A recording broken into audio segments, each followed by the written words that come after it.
Story telling. आप में से बहुत से लोगों ने युval नोआ हरारी को पढ़ रखा होगा, मैं अज्यूम करता हूँ। उनका मानना है और मैं एग्री करता हूँ कि हमारी जो स्पेशी है, इसकी सर्वाइवल जो है वो स्टोरी टेलिंग में है।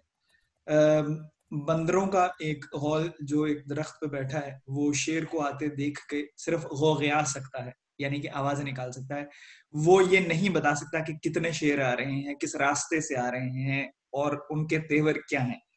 ये सिर्फ इंसान ही एक दूसरे को बता सकते हैं कहानी के जरिए है।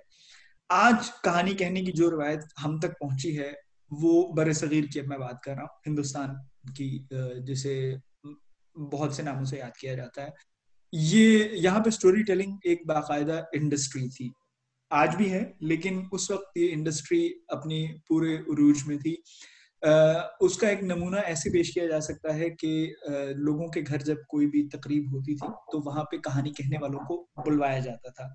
वो लोग आते थे और वो बाकायदा सिर्फ कहानियां नहीं कहते थे, वो उसके साथ साथ अपना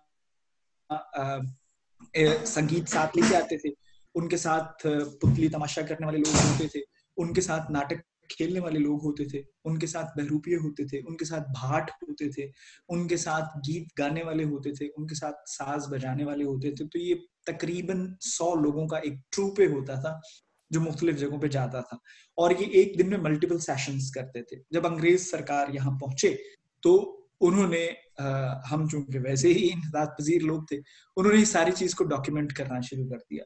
हमारे पास जो कहानी पहुंची है, वो जो बाकायदा आर्काइव्ड है, वो दास्तान अमीर हमजा, अलिफ लैला और तिलिस्मे होशरुबा है। एक अंग्रेज अफसर के दिल में ये आई कि ये सारी बातें लिख लेनी चाहिए। सो उसने मुंशी मोहम्मद हुसैन जहाँ साहब हैं, साथ साथ में थोड़ी सी ब्रांडिंग भी कर दूं, ये किताब अगर आप में से कोई देख सकता है तो ये मैंने सीधी पकड़ी है जी, ये ऑक्सफोर्ड पब्लिकेशन छापी है, ये तिलिस्मे होशरुबा है। और जो दूसरी किताब है वो है दास्ताने अमीर हमजा।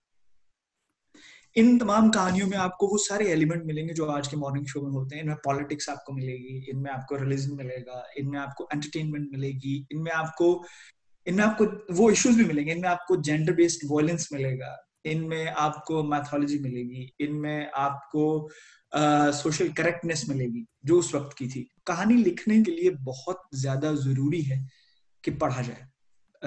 मुशाहिदा किसी भी आर्ट की असास है। आपने जब कहानी कहनी है तो बुनियादी बात यह है कि आपने किसी भी मौके पे लोगों का जो इंटरेस्ट है, पढ़ने वाले का जो इंटरेस्ट है, उसको कहीं भी हल्का नहीं पड़ना देना। आपने उसको अपनी गिरफ्त में रखना है, आपने अपने पढ़ने वाले की उंगली थाम के रखना है, उसे आपने एक लम्हे के लिए भी भटकने नहीं देना। कहानी की हर सतर पिछली सतर से बिल्कुल वैसे जुड़ी हो जैसे जंजीर की एक कड़ी दूसरी कड़ी से मुंसलिक होती।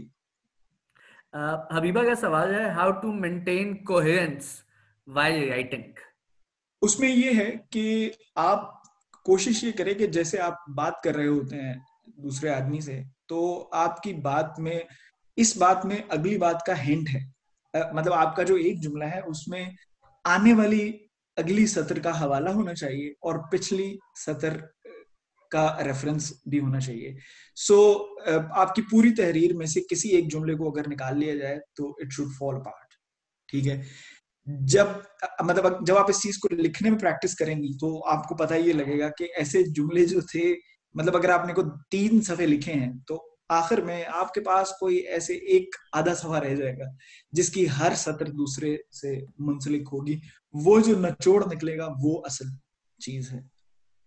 सो write write and edit. What is story telling method of teaching? देखिए, ये बात बहुत जरूरी है। अगर आप बच्चों को कहानी सुनाते वक्त भी उस्तानी रहें या उस्ताद रहेंगे तो बच्चे कहानी में इंटरेस्ट नहीं लेंगे। उनको पता है कि ये उस्ताद हमें बहाने बहाने से कुछ सिखाने की कोशिश कर रहा है। सो आपको अगर उन्हें कहानी सुनानी है तो फिर कहानी सुनाने वाला बन के उनके साथ बैठ के उन्हें कहानी सुनाइए। मतलब किसी भी ज्ञान देने वाले के पंथ पे मत बैठिए, साथ उतरिए उनके साथ, उनको उस मोड में लेके जाएं।